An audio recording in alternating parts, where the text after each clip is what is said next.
28. Matthew 28,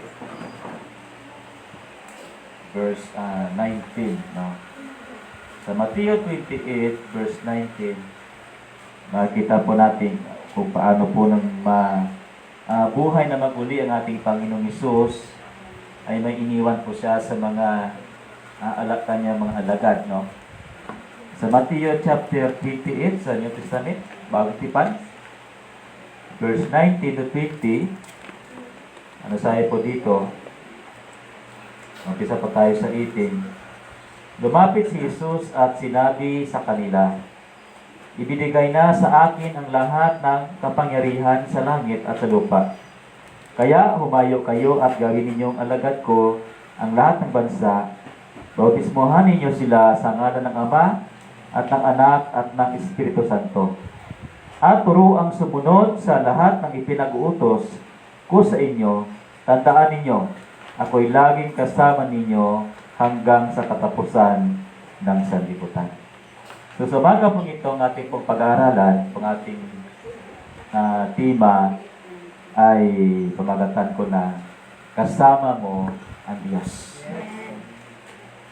Ito po ang kanyang pangako. No? Ito pong napakaganda pangako ng Panginoon sa bawat anak niya, sa bawat tumanggap sa ating Panginoong Hesus, at ito po'y inutusan niya, ito pong the Great Commission na sinabi ng Lord sa kanyang mga disciples, no? Sa kanyang mga alagad, na sabi niya, sige, humayo kayo, ipangaral ang aking salita, turuan silang sumunod, gawin silang maging alagad ng ating Panginoong Hesus, hindi po alagad ng kanyang mga disipulo, kundi alagad ng ating Panginoong Hesus. Pag tayo po dito sa church, o pasakop sa isang iglesia o sa simbahan, hindi po tayo nagpasakop sa simbahan, kundi nagpasakop tayo sa ating Panginoong Jesucristo. Amen? Amen? So, ito pong napakagandang mensahe po ng Panginoon na binigay po sa akin. Kahapon, habang po ako ay galing sa trabaho, nagmumotor. Kapag ako ay nagmumotor, nag-meditate ako ng salita ng Panginoon. At ang sabi ko sa Lord, sabi ko, Panginoon, ano po ba yung nais niyo pong ipahatid sa amin sa panahon ngayon? Ano po ba yung nais niyo na mensahe? Kasi kapag tayo nagbabasa ng Bible, may mga mensahe din po ang Panginoon na ibinibigay sa bawat isa po sa atin. Kaya habang po kayo nagmumotor, ito po sinabi sa akin ng Panginoon, kasama mo ang Diyos. Napakaganda ng mensahe ng Panginoon. At ito po ay ating pong ang sinabi niya sa huling versikulo na sinabi niya sa Mateo, sabi niya, tandaan niyo, sabi niya, ako'y laging kasama ninyo hanggang sa katapusan ng sanlibutan. So dito po natin makikita na ang pangako ng Diyos na hanggang sa matapos ang mundo, mag-iba man ang mundo, magkaroon man ng iba't ibang pagsubok ang mundo, anong sabi pa ng Panginoon sa kanyang mga anak, kasama mo ang Panginoon. Amen. Yun ang pinakamaganda. No? Nalala ko lagi yung sinasabi ng istasyon yata ng isang istasyon, sabi po niya, kahit may kapamilya ka pa, na kahit may kapuso ka pa, kailangan na pa rin ang kasama. Di ba? Ang ganda, no? Kahit may kapamilya ka pa, kahit may kapuso ka pa, kailangan na pa rin maging may kasama. No? Kasi iba talaga yung may kasama ka, meron kang may pagsasabihan. Sa lahat ng problema dumaan sa buhay mo, meron kang pagsasabihan. Kaya, napakaganda ang sinabi ng Panginoon. Sabi niya, tandaan nyo, sabi ng Lord, hanggang matapos ang katapusan ng mundo, ako'y lagi nyong kasama.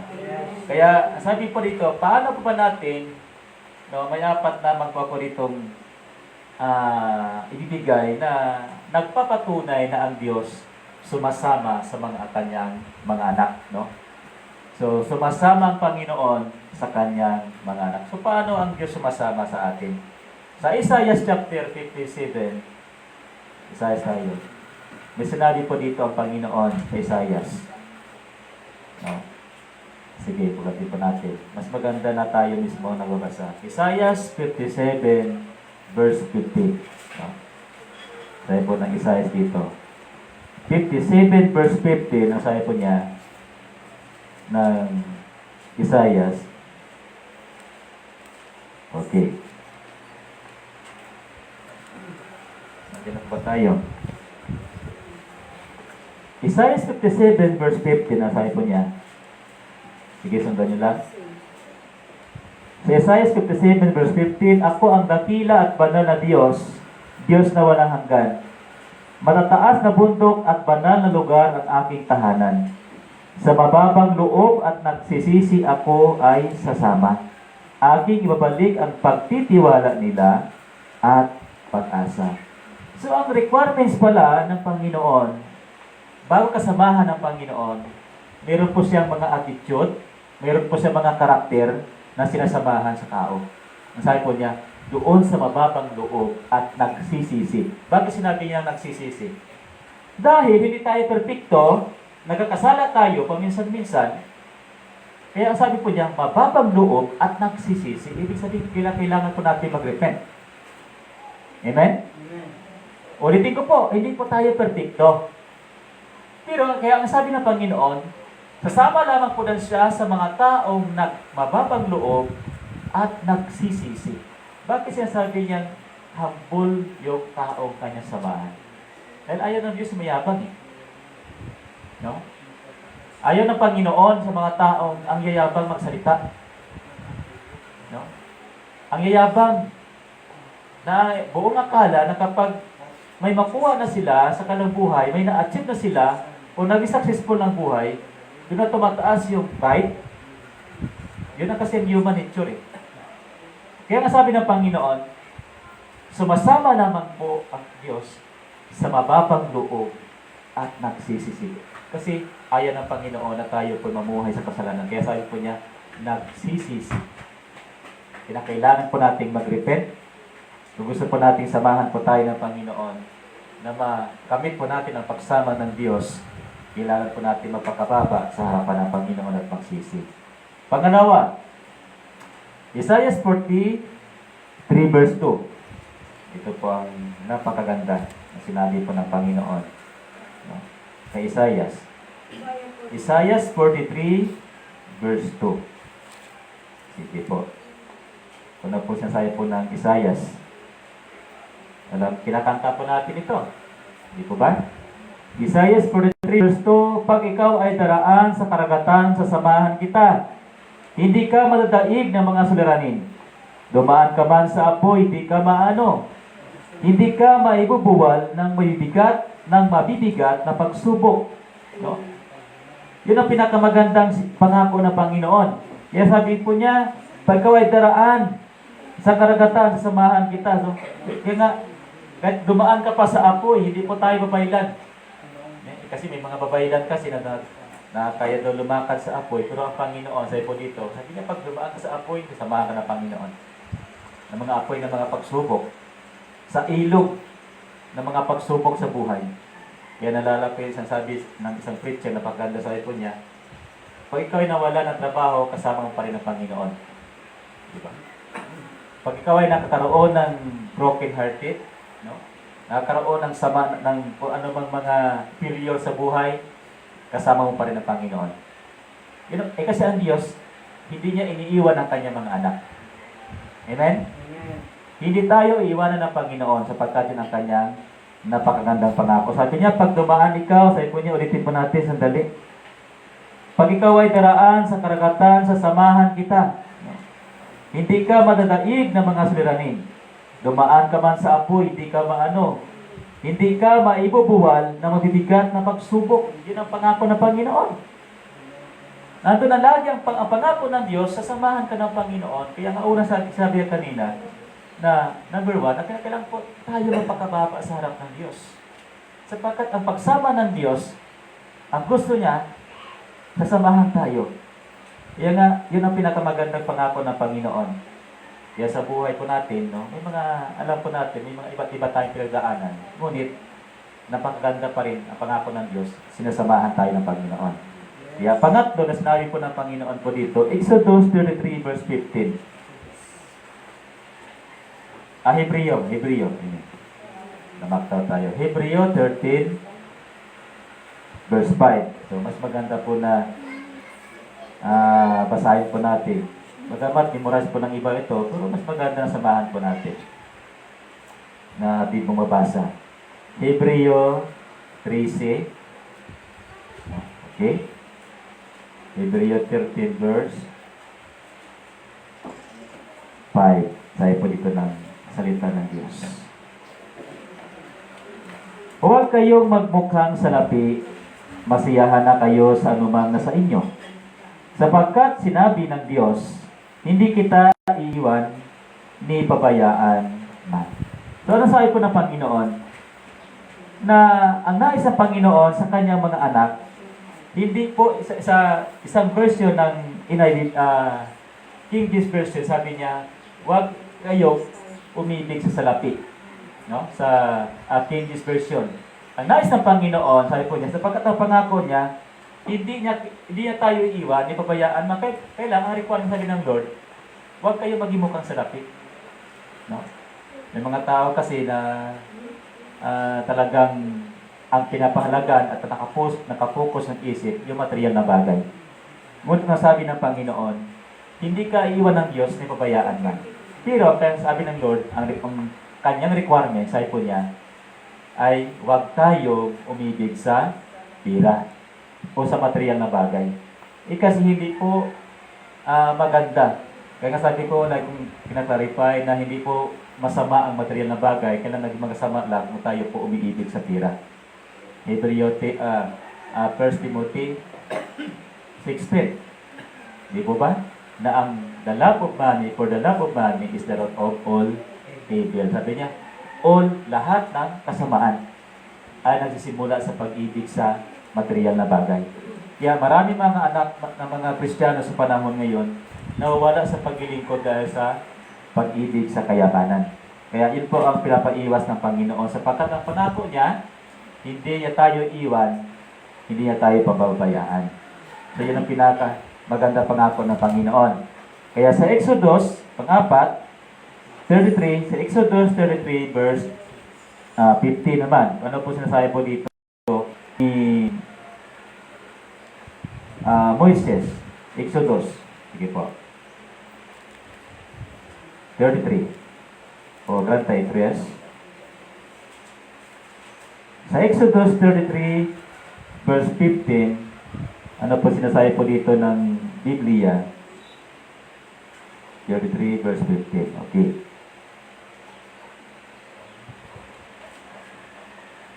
Sinabi ni Moises, Exodus 33 verse 15, kung hindi ninyo kami sasamahan, huwag na ninyo kami ialis dito. Ulitin ko po, sabi po dito ni Moises sa Panginoon. Sinabi ni Moises, kung hindi ninyo kami sasamahan, huwag na ninyo kami ialis dito. So ito pong pinaka-powerful na makita po natin na iba yung karakter po dito ni Moises. Ano sabi niya sa Panginoon? Lord, kung hindi naman kami sasamahan, hindi, huwag na kami alis. Sabi niya, huwag na. No? Isa na pagkagandang bagay po na makita po natin sa karakter o attitude ni Moises dito, na mas importante sa kanya yung presensya ng Diyos kaysa promisa ng Diyos. Amen? Yes, sa promisa ng Panginoon, napaka-importante. Pero kay Moises, ang sabi po niya, yung kanyang gusto sa Panginoon, sabi niya, yung presensya ng Panginoon, yun ang kanyang gusto kaysa promisa ng Diyos. Kasi alam ni Moises ng promisa ng Panginoon, tutupad ng Panginoon eh. Amen? No? Kung tayo po'y may pananampalataya sa Panginoon, katulad ng tatay natin ba, sige, bigyan kita ng bibili ako ng cellphone. No? Yun ang pinakamaganda. Kaya may tiwala ka na ibibigay ng iyong ama, ng iyong magulang, sapagkat yun ang pangako nila. Pero sabi po niya, ni Moises dito, kakaiba. Makinig po tayo. Amen. Okay, tumingin sa akin. Hello. No? Ulitin ko po. Sabi po dito, ni Moises, sabi po niya, sa kanyang matinding relasyon sa Panginoon, sabi po niya, na mas, sabi niya, Lord, kung huwag niyo po kami samahan, iwag na lang. Hindi na kami alis. Kasi kasama niya dito yung mga Israel. Nililid niya ang Israel. Kaya napakarami. Kaya sabi po niya na ang prayer niya sa Panginoon, ang kausap niya ang Panginoon, sabi niya, Lord, pag hindi kayo sama sa amin, sabi niya, huwag na lang. No? Kasi mas gusto ni Moises, yung lagi siya nasa presensya ng Diyos. Kaysa promesa ng Panginoon na alam niya, totoo pa rin ng Panginoon yan eh. Amen? Amen. Tayo, yung marinig na po natin, gusto natin marinig lagi yung promesa ng Panginoon sa Biblia, hindi po, yun po ang gusto po natin. Hindi ko sinasabi na ano yun, ini-ignore po natin. Kundi, kasi alam natin, na totoo pa rin ng Panginoon yan eh. Ang ibig ko pong sabihin po dito, na yung presensya ng Diyos, yun ang gustong-gusto ni Moises. Magulo po ba sa atin? Hello? Amen. Parang ganito kahit magkaibigan kayo, best kayo, mag-best friend kayo.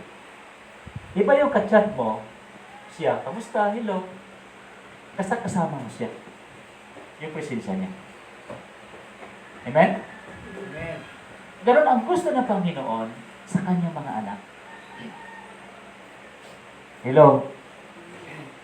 Kasi yung mas napakaganda na yung presensya ng Diyos, laging kasama mo. Yes. Mas maganda yung hindi lamang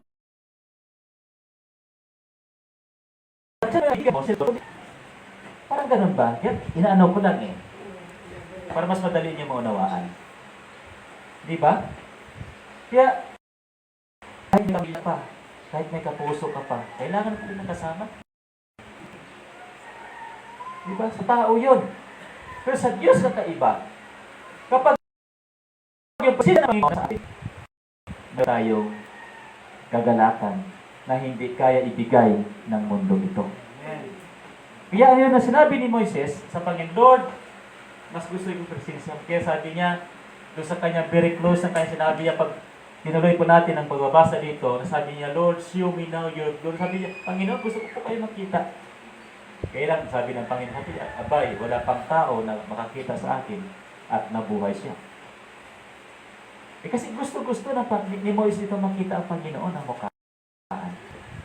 Kaya lang sabi niya ng Panginoon, sige, tabunan kita, may bato dito, itago kita, tabunan ko yung mata mo, pagtalikod ko, makikita mo ang likod. Nakakalungkot lang sa mundo ngayon, pinapakita ganito daw ang mukha ng Panginoon, ganito. Saan Bible po doon? Nagkanito ang mukha.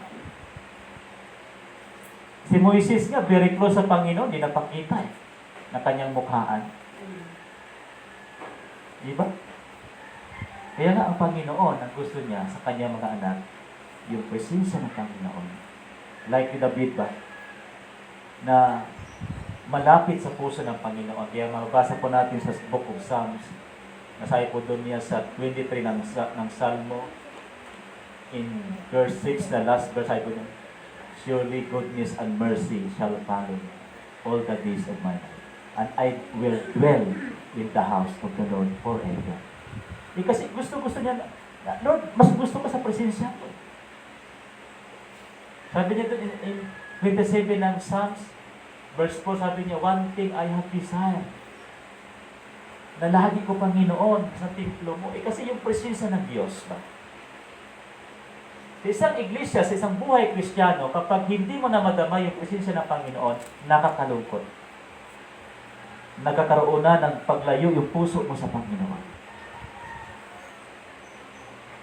Kaya tayo mga anak ng Diyos, katulad ni David, katulad ni Moises, sabi niya, Lord, show me now your glory. Mas gusto ni Moises na yung presensya ng Panginoon kasama.